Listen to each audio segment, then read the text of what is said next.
I'm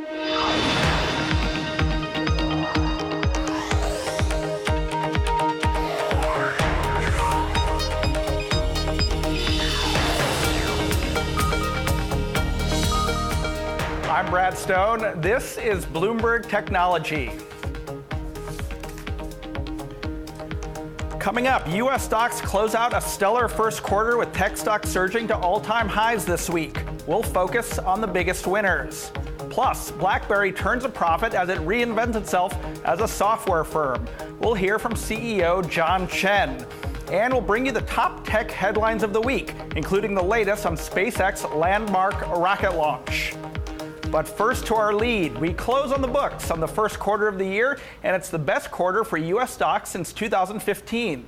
Bloomberg News stocks reporter Abigail Doolittle joins us from New York. Abigail, break down this pretty bullish quarter. Bullish indeed, Brad. It was a great quarter for U.S. stocks. The Dow and the S&P 500 both had their sixth quarterly gain in a row. That's the longest quarterly winning streak for the Dow since 2006. So speak about bullish. The Nasdaq up about 10% on the quarter, its best quarterly performance since 2013. So lots of strength there for the tech-heavy and biotech-heavy Nasdaq. Take a look at the Russell 2000, though. Not up as much as the other averages, up about 2%. That's the growthier small-cap index. Kind of interesting only because that was the index that led out of the whole Trump trade rally, the reflation trade. So that could be a potential crack.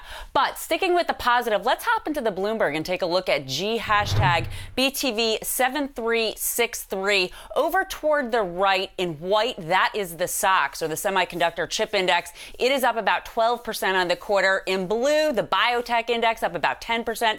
The Nasdaq in purple also up about 10%. And then in orange, the Dow. So the tech-heavy and the biotech-heavy Nasdaq, these sectors are really outperforming in a big way. Now, turning to biotech, what was really strong, lots of big movers on the quarter, absolutely huge gains right across the board, including Vertex. The company really surged. Look at that, up almost 50% on the quarter after a phase 3 study for its cystic fibrosis drug did really very well. We also had Insight trading higher, the DNA company Illumina, the gene sequencing company trading nicely higher, and then even Amgen, the big biotech giant, Brad, getting a lift from this biotech renaissance.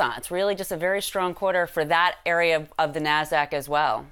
Wow. So, Abigail, big strength for tech and biotech in the last 3 months. Is this likely to continue? Well, Brad, that's the million-dollar question. Lots of fundamental drivers ahead. From a macro perspective, it, of course, will come down to what are President Trump's policies. Of course, it'll also oil in terms of OPEC. But specific to tech, let's take a look at some of the big tech winners on this month. And we're looking at Apple, Facebook, Amazon, Microsoft. Take a look at Apple and Facebook, up huge, up 24% on the quarter. Apple, of course, on that iPhone 8 super cycle that everybody's looking forward to. Facebook on a very strong December quarter. Plus, last quarter, the December quarter, Facebook actually fell about 10%, so a bit of a rebound from the worst quarter from 2012. So some strength there. As for the question of what's ahead, much of it could come down to Apple. When we hop back into the Bloomberg and take a look at BTV 7346, this is a longer-term chart of Apple, and toward the right is the quarterly candle showing Apple up about 24%, the best quarter since 2012, which is boxed in aqua. The point to be made, though, is we see these rounding areas. The last time that Apple did have that massive quarter in 2012, up 48% on the quarter, it stabilized in sort of a sideways pattern before falling down sharply. We see that that's happened a few other times when Apple has moved up pretty quickly. So it's going to be interesting to see whether or not these gains hold. So that's one thing to keep an eye on Apple. And then, of course, when we take a quick look at the chip sector, lots of strength there on the sector right across the board. Some of the big names, including Broadcom and Skyworks, both Apple suppliers getting a boost there. Micron on DRAM pricing. And then AMD, the turnaround continues, Brad. That stock is up 800% from its 2015 lows. Valuation's a concern here. So between Apple and the valuation of the chip sector, that these are important factors to take a look at in technology as for whether or not the strength can continue into the second quarter, Brad. Okay, Bloomberg's Abigail Doolittle in New York. Thanks. Let's continue the conversation now on the outlook for tech stocks with an analyst who's bullish on the so-called FANGs, Facebook, Amazon, Netflix, and Google. He's also the most bullish on the street when it comes to Snap with a brand new buy rating and a $31 price target. RBC Capital's Mark Mahaney joins us now in the studio. Mark, thanks for joining us. Good to see you, Brad. So you've called Snap an innovation machine. What are investors who have brought the stock down 8% since the closing IPO price? What are they not getting about the company formerly known as Snapchat? Well, this is going to take a long time to prove out. This will be the most volatile large cap internet stock probably for the next 12 months. So it happens with profitability pushed that far out. This stock, usually all the value from a financial perspective is in the terminal value. So any little twist is going to cause that terminal value to shift around and the stock to shift around. We've also had some competitive news, though. Facebook. The number one big risk was whether Instagram and Facebook would ape all of the features. Looks like they're doing that. So I'm not the only one who thinks this has been a great innovation machine. So does Mark Zuckerberg. He thinks the same way, and that's why they're trying to emulate some of these features. This week, Facebook introduced Stories to the main app. Of course, Facebook Messenger, Instagram already have it. I mean, if you're Snap, what's your differentiation now? Well, I think if you're Snap, what you do is you constantly continue to innovate. I mean, obviously they've done a very good job on it. That's why people are trying to copy what they do. So I think from my perspective, I think what Snap needs to do is make more of its features and its offerings more intuitive to people. And you've seen that. If you look at like the camera screen, the first screen, you've seen they've gone from symbols at the bottom to simple things like chat and stories. I have to say, I'm still mystified by Snap. Well, I think that's the upside. Look, what we found is about 50% of millennials in the U.S. use Snap. About 20% of the people in the 35 to 50-year-old range, it's probably you, you may be below that, no. But sadly it is. but only 20% of those people use it. So if they can make the service more intuitive, look, I think some of the most interesting media experience, if you want to track March Madness, go check out the ESPN app or the March Madness or the Bleacher Report app on to the right in Stories on Snapchat. It's the most interesting thing out there. And look, you know where users are going. They're going to these devices. They're going to mobile phones. People are moving away from TV, except for Bloomberg. They're moving away from TV, and I think Snap is there. It's in the power alley. So I think they've got tons of growth ahead of them, even if Facebook tries to emulate some of their features. You just keep innovating. All of these companies have to do that. Look at all the change Facebook has done over the last 2 years.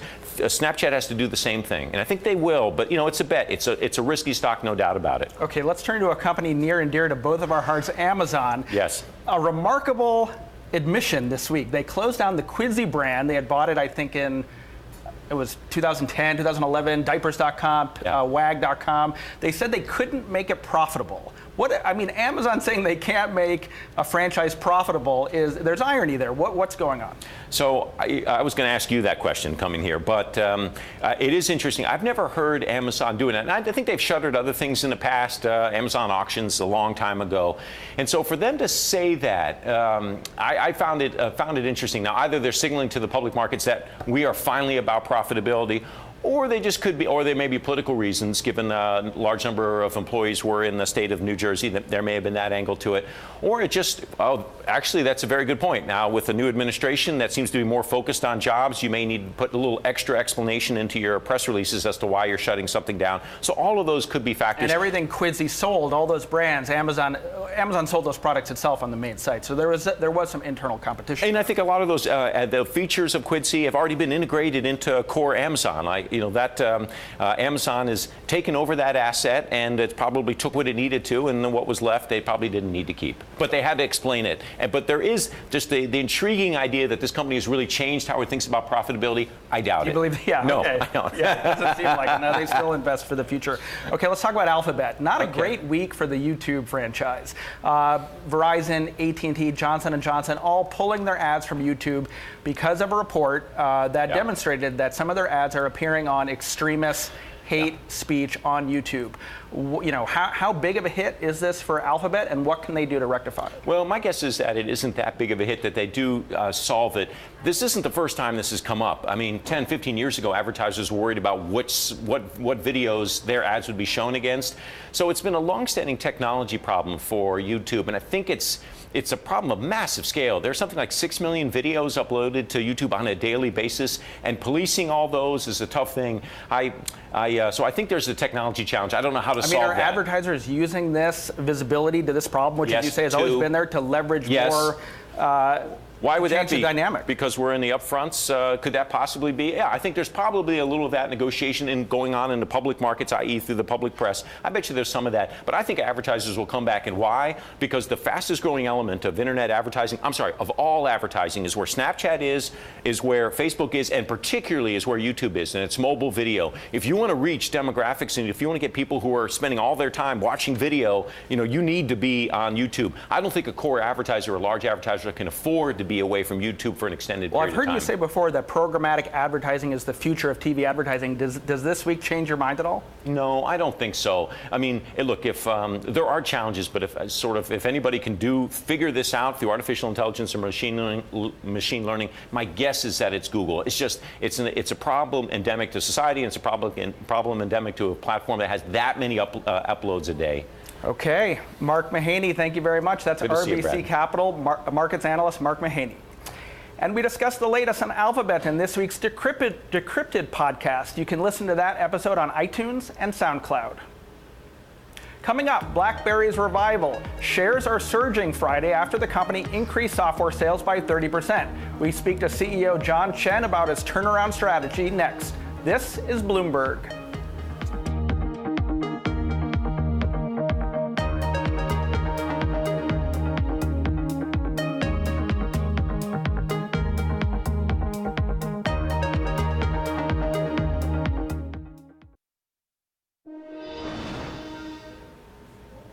BlackBerry shares soar the most in 15 months after the company beats its target of $640 million in software revenue for fiscal 2017. Sales from that division rose 30%, achieving a goal set by CEO John Chen. Bloomberg's Garrett DeVink spoke to Chen and started by asking him if he expects this turnaround momentum to continue through the rest of the year. Remember I said, the consensus right now out there, we feel very comfortable, and our model just kind of matches that. Mm-hmm. So, and I think the consensus is like 5 cents, 6 cents for the year profitability, cash flow positive, and so, and that you should go with that. Right, okay. I mean, we were talking about this, in past quarters about how the market still is not valuing BlackBerry as a software company, and it looks like you're getting closer to that, but you're still, in terms of your multiple, below some of the other companies, that are pure software plays. Do you think that the market will kind of eventually come around and start valuing a little bit higher? Oh yeah, absolutely. I think, we do need to execute. Mm-hmm. When we make the pivot change, it was not easy, as you know, and you've been following our story for a long time. It's not a straight line up. Right. But we have made the progress that we need to make, and I think the fundamentals are very strong. Right. I think the cybersecurity area is a good area for us, as you know, that is our heritage. I think the auto and transportation area that kind of now intersect with that area is a huge area for us. I mean, literally, when I look through the market, we're the only company that is of any size that could claim to play in that space. So I think it's very, very interesting for us, and we need to execute it. If we could repeat doing well, a few quarters out, I think the investor will wake up. Well, you mentioned autos, and I mean, obviously, even yesterday we had some news. I think it was a move that had already happened, but the announcement that 400 BlackBerry employees were moving to Ford and are now Ford employees helping them with that. But you have a whole partnership with Ford that goes beyond that. That includes, current BlackBerry employees, QNX, all these different things. And you mentioned that you could see more of those deeper partnerships with other automakers. So, instead of just selling them your products, maybe working on things together. What do you mean by that? I mean, could we see something with GM or one of the European automakers? Well, I don't want to really go into the names, so I'm working on, with our team, we're working on a number of them. Mm-hmm. Yes, we like to be upfront with them in designing the next generation car. We like to go beyond just I buy something from you and then I use it. So we like to do that, but it's really resonate with a lot of. I mean, I was in Europe last week. Can't tell you who I visited, but I was in Europe.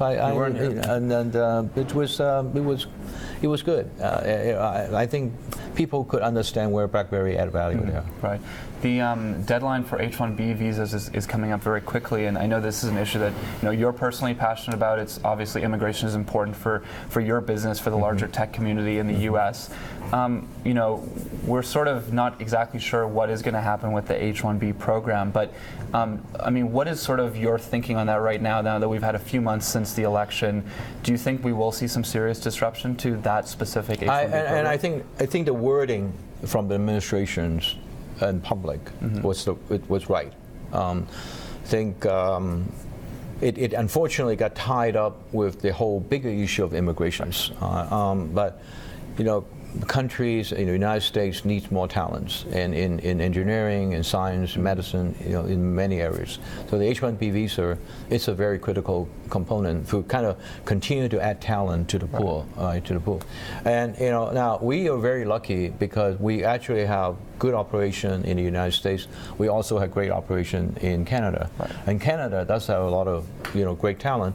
In addition to that, Canada immigration policies have been set and hasn't really changed a lot, and we've been able to attract foreigners to come to our Canadian operation, and we're big in Ottawa and Mississauga and Toronto and Waterloo, and so we have a little bit of a way out. You're diversified for your business. So and then we're also in European countries and in India, and so I think we're reasonably set in this.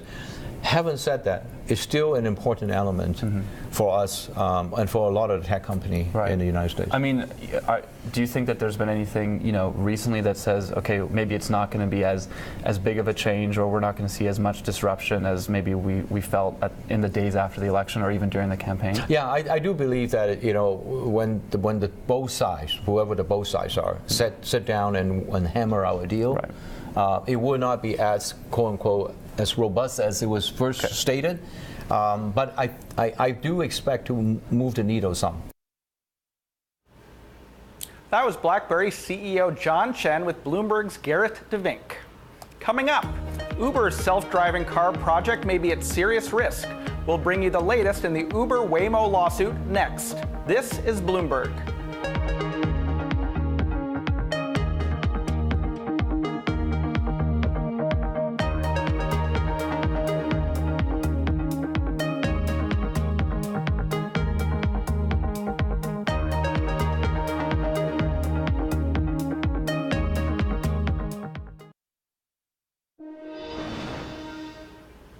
A story we continue to watch. Waymo and Uber are embroiled in a high-profile lawsuit, with Waymo claiming that Uber is using stolen secrets obtained by one of Google's former executives, Anthony Levandowski. Now we have new details on Lewandowski's role in the case.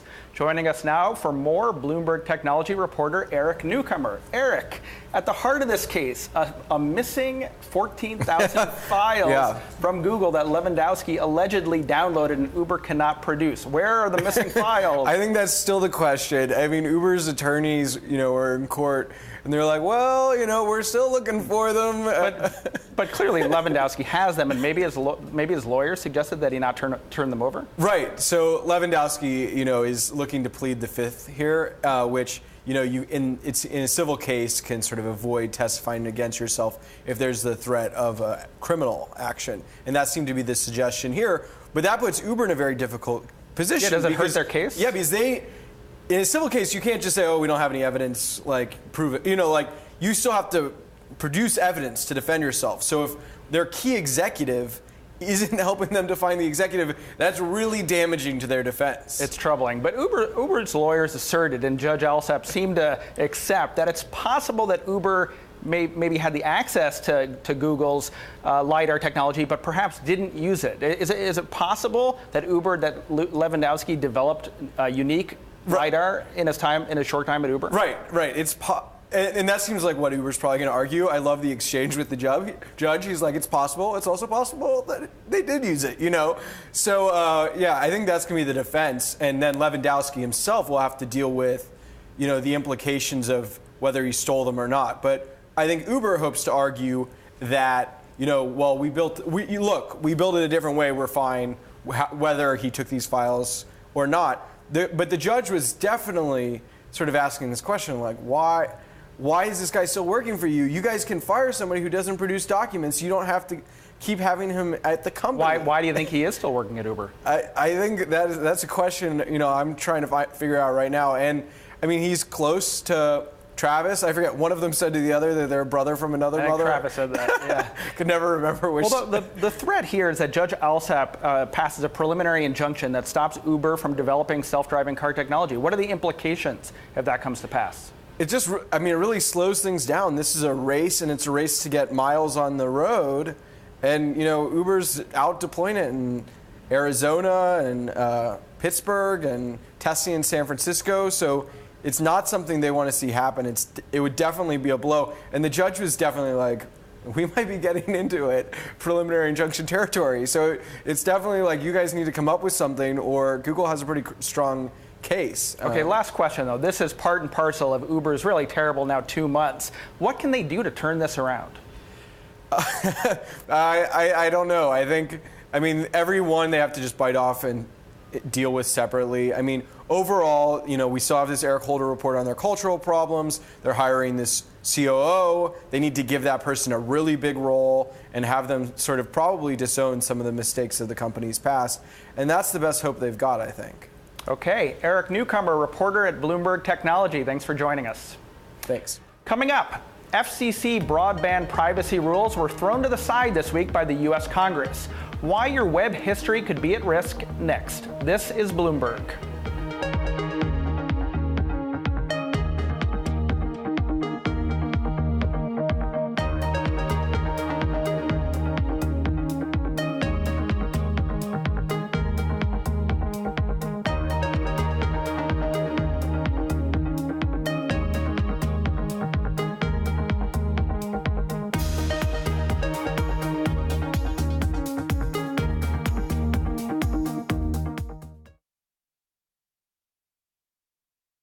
I'm Elisa Parenti, and you're watching Bloomberg Technology. Let's start with a check of your first word news. President Trump signed 2 executive orders today aimed at cracking down on international trade abuse.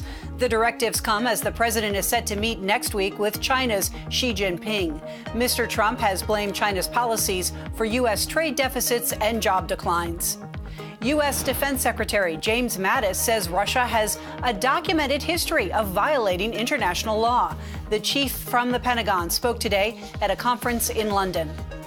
Russia's violations of international law are now a matter of record, from what happened with Crimea to other aspects of their behavior in mucking around inside other people's elections and that sort of thing. UK-based banks may be left out in the cold as negotiations for an amicable Brexit heat up. EU President Tusk circulated draft guidelines to bloc members today, saying a free trade agreement can only be finalized after the UK leaves. Administration officials cite concerns an agreement for London banks to access the single market could be impossible. Scotland's First Minister Nicola Sturgeon formally requested a second referendum on independence today. She says Scots have the right to exercise their right of self-determination. Sturgeon sent the UK Prime Minister a letter formally requesting the transfer of powers to allow the vote. French presidential candidate François Fillon says if he's elected, he'll make fighting Islamic extremism a top priority. He's also proposing a European defense alliance led by France and Germany. Fillon and his wife are under investigation for misusing state funds. Elections begin April 23rd. Former Finance Minister Pravin Gordhan says it's now up to top lawmakers to provide assurances of political stability. He spoke to Bloomberg after his dismissal during an overnight cabinet reshuffle. I think the leadership in government must provide that assurance. Changes will happen, politically speaking, anywhere in the world. Ministers come, ministers go. But far more important is to look after the welfare of our economy and people. And I think we have many good things going for us in South Africa. Gordhan is succeeded by former Home Affairs Minister Malusi Gigaba. FIFA has delivered 1,300 pages of internal investigation reports into suspected bribery and corruption to Switzerland's Attorney General. But soccer's governing body says it is legally barred from publishing the full report or commenting on evidence from the 22-month probe. The U.S. will also receive copies. And the UN is cutting 500 troops from the peacekeeping mission in Congo. The resolution comes after pressure from the Trump administration for reforms. Global news 24 hours a day, powered by more than 2,600 journalists. I'm Elisa Parenti, and this is Bloomberg.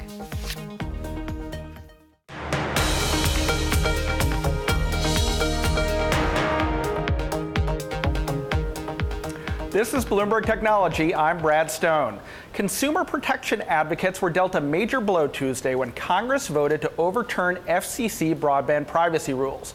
House Republicans moved to dismantle rules that required internet service providers to get explicit permission from customers before using or sharing their personal data. Earlier, I sat down with Bloomberg Technology executive editor Tom Giles and Bloomberg News reporter Dana Hull and discussed the latest on this story, plus other tech headlines that grabbed our attention this week. Take a listen. In effect, what this does is it gives it takes power away from the FCC to set limits on what internet service providers can and can't do with your information. So the Comcast, AT&T's, Verizon's of the world now have more freedom to work with the information that you are putting out online, your search history, what apps you use. Before, the FCC had put limits on what they could do with that. Now those limits, they'd never taken effect. Now they won't take effect. And now, in theory, an ISP can take your browsing history, for example, monitor that without your permission, sell it, use it to target ads against you, kind of make more money from what you do online. Okay, so that's the second question. You covered what it means for consumers. What does it mean for these businesses? The stocks and the indexes that include these telcos and other broadband stocks are way up. They're doing really well. There's a lot of hopefulness. There's a lot of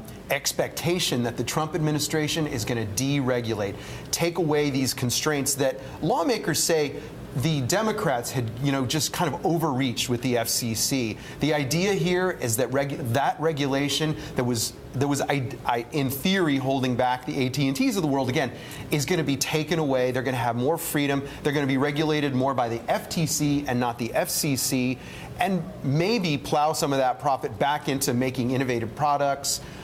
Or maybe just, lining the pockets of their shareholders. Okay, well, another big news topic of the week, Tesla, everyone's favorite electric car company, Tencent, the Chinese messaging giant, investing $5 billion in Tesla. Or no, sorry, $1.8 billion. 5%. 5% of the company. Dana, what does that mean for Tesla? Well, it's a huge deal because, Tesla's investors have largely been U.S.-based companies and shareholders. Now you have Tencent is now their 5th largest shareholder. So they've vaulted to the top in terms of importance. Elon is number 1, Tencent is number 5. And this comes as Tesla has really kind of struggled to crack the Chinese market. So what's most notable is that when the news came out, Elon tweeted, "We're really happy to have Tencent as an investor and an advisor." And I think that really speaks to his relationship with investors in this advisory role. Well, what can Tencent do? I mean, they are a messaging company. Of course, everyone uses WeChat in China, but what practically can they do to accelerate the sale of Teslas in China?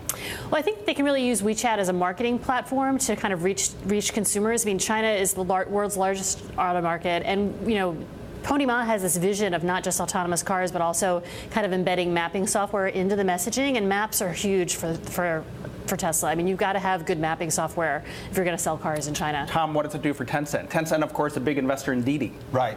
You got to think of Tencent as much more than the WeChat company. They have these big global ambitions to be in a lot of different places, a lot of different markets. They're looking at AI technology for self-driving cars, hence the investment in Didi. They're investing in map technology, which, as Dana pointed out, you really need for driverless. They're making big bets on electric. They're a big investor in an electric car company based here in California, but started by a Chinese guy.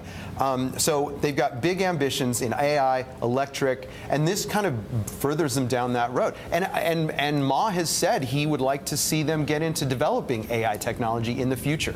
Okay, last topic. Another SpaceX launch from Cape Canaveral. Dana, it sounds routine, but it was anything but. Why was yesterday different for Elon Musk's SpaceX? So this was the first time that SpaceX had launched a rocket that they'd used before, which is a really big deal. No one has ever done that. People talk about, oh, the shuttle was reusable. No, like this is the first time that a rocket that had gone to space went to space again. And so it was kind of this twofer where they relaunched the rocket and then they landed it again on the drone ship. And I mean, Elon was euphoric. He got a little yesterday. emotional about it, didn't he? Oh my God, he was like, this has been 15 years in the making. He was like sort of weeping, and then he gave this like rambling press conference in Cape Canaveral where he was just so excited. I mean, this is really what SpaceX is all about, right? Like driving down the cost of space so that ultimately humans can live on Mars. But they have promised eventually 24-hour turnaround time. This rocket was flown a year ago, so how close are they in achieving the ultimate vision? Yeah, so it took them about 4 months to refurbish this one. They went over all the engines with a fine-tooth comb, but eventually they want it to be like flying a 747. You should be able to like fly a rocket, bring it back, refuel it, fly it again.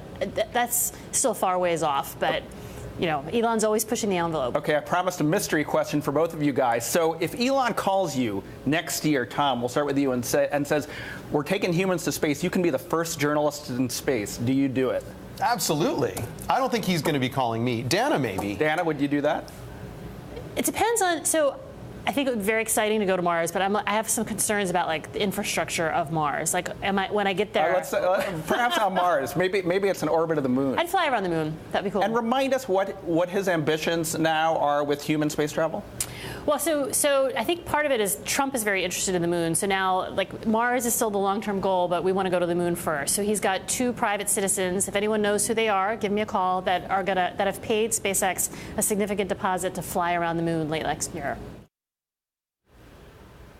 That was Bloomberg Technology Executive Editor Tom Giles and reporter Dana Hull of Bloomberg News, who covers all things Elon Musk. As we heard, the SpaceX founder was over the moon after pulling off the first reused rocket mission, and Elon Musk spoke yesterday about what he thought the launch meant for the future of spaceflight. It's an amazing day, I think, for space as a whole, for the space industry. It means you can fly and refly an orbit-class booster, which is the most expensive part of the rocket. This is going to be ultimately a huge revolution in spaceflight. Coming up, Waze looks beyond navigation to food. We'll dig into what the foray into mobile ordering means for the company's strategy. And the Final Four tips off Saturday in Glendale, Arizona. The semifinals feature South Carolina against Gonzaga, North Carolina against Oregon. That also means Bloomberg's Brackets for a Cause is coming to an end. We've brought together some of the biggest names in business and finance to compete for the top March Madness bracket, all going to charity. In the lead, Ken Moelis and Paul Tudor Jones, but there's still 3 games left to be played. You can follow all of our Bloomberg bracket coverage online at bloomberg.com/brackets or on the terminal at BRKT Go. This is Bloomberg.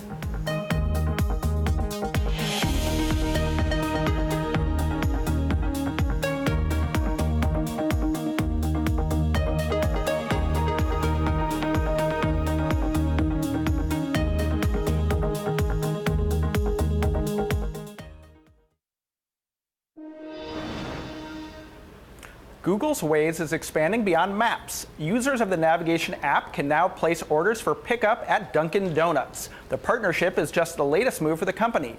Earlier this month, it announced plans for its ride-sharing service, Waze Carpool, to go international with an expansion to Brazil. Joining us now is Diane Eisner, head of growth for Waze. Diane, thanks for joining us. Oh, thank you very much. I have to say, I'd probably be in traffic right now, lost, if it wasn't for Waze. So thank you for everything you guys do. It's about to get better. Dunkin' Donuts. We should be eating donuts as we talk about this. What is this partnership about, and what does bringing online ordering to Waze mean for the people that use it? So the mission of Waze has always been to save people time every day, 5 minutes a day every day, for the drivers. And so a natural extension of that is, well, you're already stopping for coffee, you're already stopping for donuts, theoretically, and so why don't we make it easy for you? And so you order ahead before you even start your drive, you get to your destination, you pick up your coffee, and then you head on to work. And this is clearly a pilot program. So what does it mean? Do you open this up to other merchants now and let basically drivers go and pick up all sorts of food or merchandise if they want? What does the future look like for order ahead? So for order ahead, Dunkin' Donuts was the first brand to integrate, but we're opening up in April already for for other brands. We'll start there. We'll start with food and see how it goes. It's a pilot, but we feel pretty good about it saving our users more time. And well, people are used to using Waze to get around. So this is a different use case. How do you make the case to your users that there can be an e-commerce dimension to Waze? Our users have been making that case to us already for some time now. And so they've been looking to us to lead kind of how to improve the commute, and this is just one additional way. And I want to talk about carpool, but before we get to that, I've always wondered, and I know many other people have as well, Google has another very useful tool, Google Maps. Yeah. Why not integrate the two? Oh, deep technical stack issues that would make it too difficult. And so we're both just kind of building out around different use cases. And I don't know, I think everybody should be using both. Well, how are they different? Explain that to me. Is that a different use case? Is it a different kind of driver? Well, ours is really, like I was saying, it's about saving time every single day. It's about maximum efficiency, improving your commute. And if you look at Google Maps, it's, you know, beautiful imagery of Google Earth, and it's what I do when I'm biking. And it's a very broad, and I would say we're very deep on the driving use case. Okay, let's talk about Waze Carpool. So I know it's here in San Francisco, right, in Sacramento, maybe Israel. You're bringing it international now to Brazil. Well, start for folks that don't know what it is. What is Waze Carpool? Waze Carpool is very simple. Instead of Wazing alone and sitting in traffic and not having the HOV lane, you can now Waze together. And it's actually very different than ride sharing in that you're already going in the same direction. You're already headed to Bloomberg, for example, and then you just pick up another Wazer on the way. So it's reinforcing this community, it's saving time, and then it's fighting our main enemy, which is traffic. Okay, I thought you were going to say Uber. No, traffic, of course. Is there a commercial aspect to Waze Carpool? I mean, for things like Uber Pool or Lyft Line, money changes hands. It's a big incentive for drivers to go and pick someone else up. Have you introduced an aspect of commerce to Waze Carpool, and will you?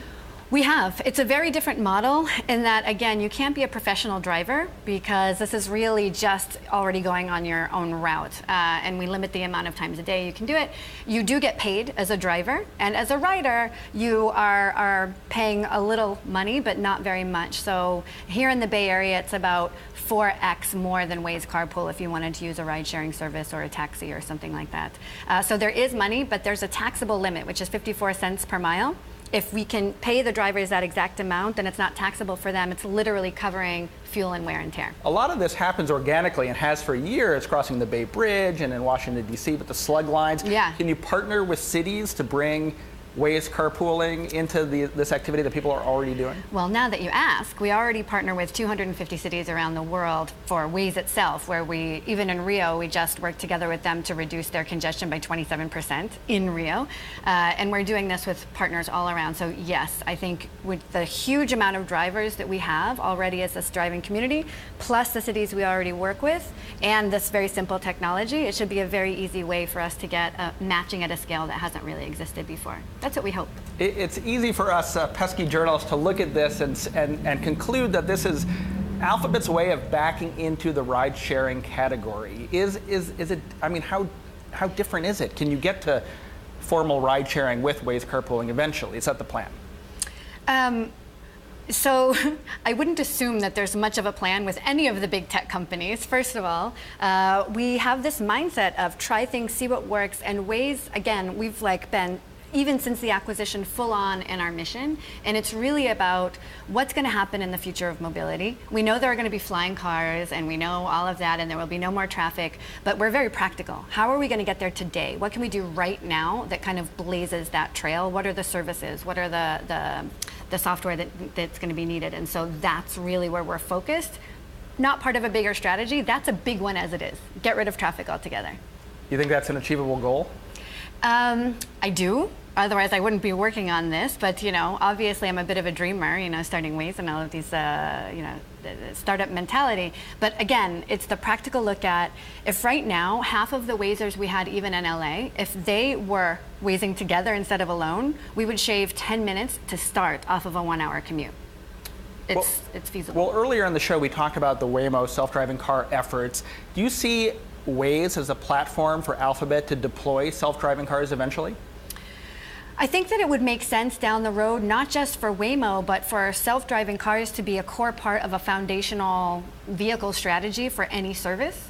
But right now, again, it's about what are the services, how are we getting the data, what are we doing today, and we're letting other people worry about the kind of hardware component, right? It's like we are not making the hardware, we're making the software. Do you work with the Waymo unit inside Alphabet at all? Have you? You're not supposed to ask me that. Anyway. Okay. Yeah, so. Okay, well, next time we talk, we'll have to order some Dunkin' Donuts via Waze's Order Ahead feature. Absolutely. Diane Eisner, Head of Growth for Waze, thank you. Coming up, employees on Wall Street are addicted to texting, using WhatsApp and other services to cover their tracks. We'll explain next. This is Bloomberg.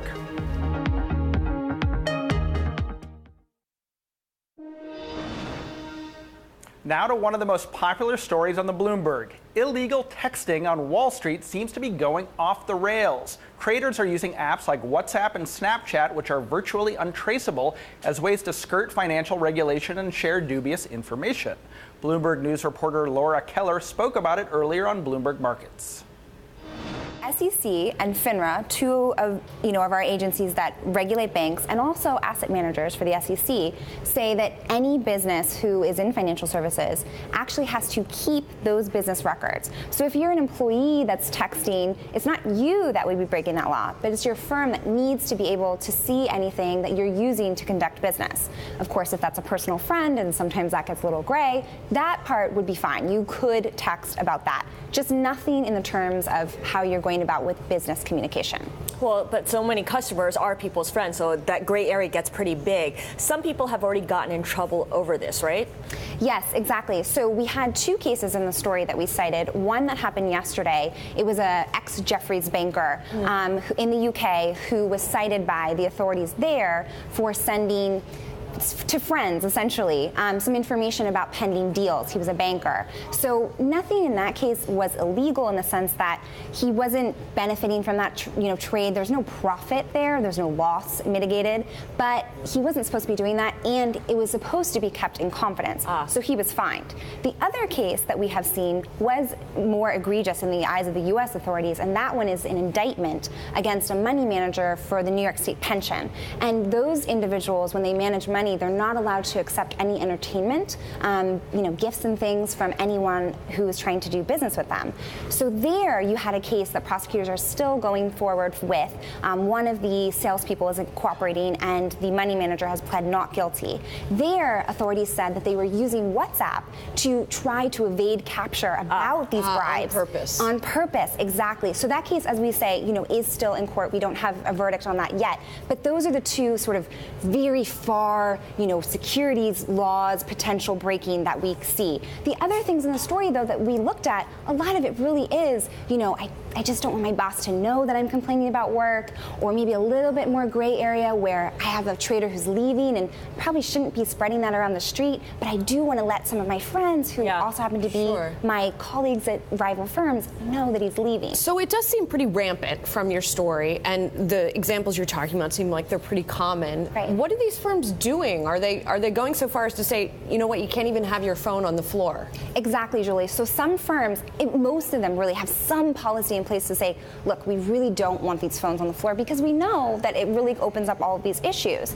Now, the enforcement area is where we see a lot of the differences. I talked with a lot of different people. Some said, look, we have a policy, we pretty much ignore it. In our sales meeting, my boss is there, he sees someone texting, doesn't say anything about it. So they sort of turn a blind eye to it. Right. As we talk about financial deregulation, is there any sense that this is actually a rule that could go away? I did talk with one professor, who sort of felt like possibly just as we see at large with a lot of the bank regulation right now, that anyone who sort of has funding might get a pullback on that funding, and therefore there won't be as much of the SEC oversight because they're just not able to look at. So it'll be an things. Enforcement question rather than actually getting rid of the regulation. Right, but I haven't heard anyone talking about trying to pull this back. It's a very well-established rule. That was Bloomberg's Laura Keller. And that does it for this edition of Bloomberg Technology. Remember, all episodes are now live streaming on Twitter. Check us out at Bloomberg Tech TV weekdays at 5 p.m. in New York, 2 p.m. in San Francisco. That's all for now. This is Bloomberg.